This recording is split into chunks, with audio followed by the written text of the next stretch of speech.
Importance of aqueducts. There are several important aspects that make a city successful and prosperous. In order to create a well-functioning city, members of a civilization must have access to natural resources in order to survive. One of the most important resources that members of a society needs is water.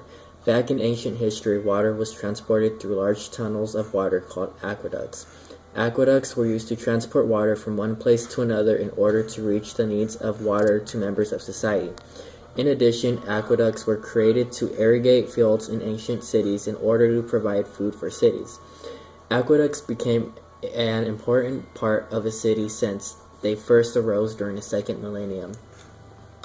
The first ever known aqueducts are from the Minoan society during the second millennium BCE from Mesopotamia. Eventually, over time, more and more civilizations began to innovate and expand their knowledge of aqueducts. For example, the Babylonians built very intelligent aqueducts in the 7th century BCE, which only improved the living conditions for the Babylonians. Aqueducts are an important and valuable aspect to ancient history cities because they are the first known method of transporting water from one area to another area, many miles away. Aqueducts are no longer used in today's society. However, they will always be remembered as the first major creation that transported water from one region to another. Although aqueducts were first established in Mesopotamia, Roman aqueducts are the most well-known aqueducts. When one thinks about an aqueduct, most likely the first place that comes to mind is Rome. Roman aqueducts are made from the combination of stone, brick, and volcanic cement. In addition, Roman aqueducts dominate the country of Rome as there is approximately 260 miles worth of aqueducts in Rome. There were about 11 different aqueducts that supplied ancient Rome with water, and they were all built over a span of 500 years. With Rome being such an important country in Europe, having aqueducts run throughout the country only made life in Rome much better. Matt Cartwright's article supports the idea that aqueducts impacted almost every individual living in ancient Rome. Aqueducts were a part of the Roman society and made up much of the Roman culture.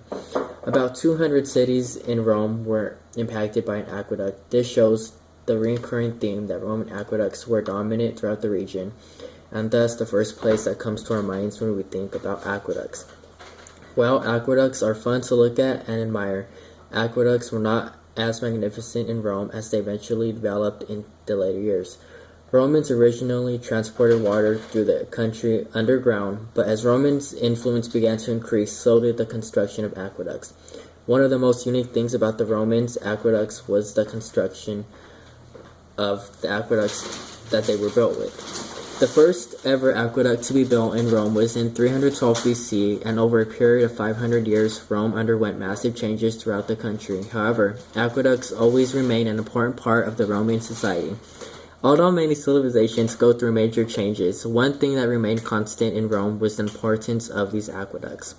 It is important to realize all the factors that make a city unique and able to create a living environment for its citizens. Specifically, ancient civilizations had to find ways to make sure that the landscape of a city was able to fit the needs of the people living there.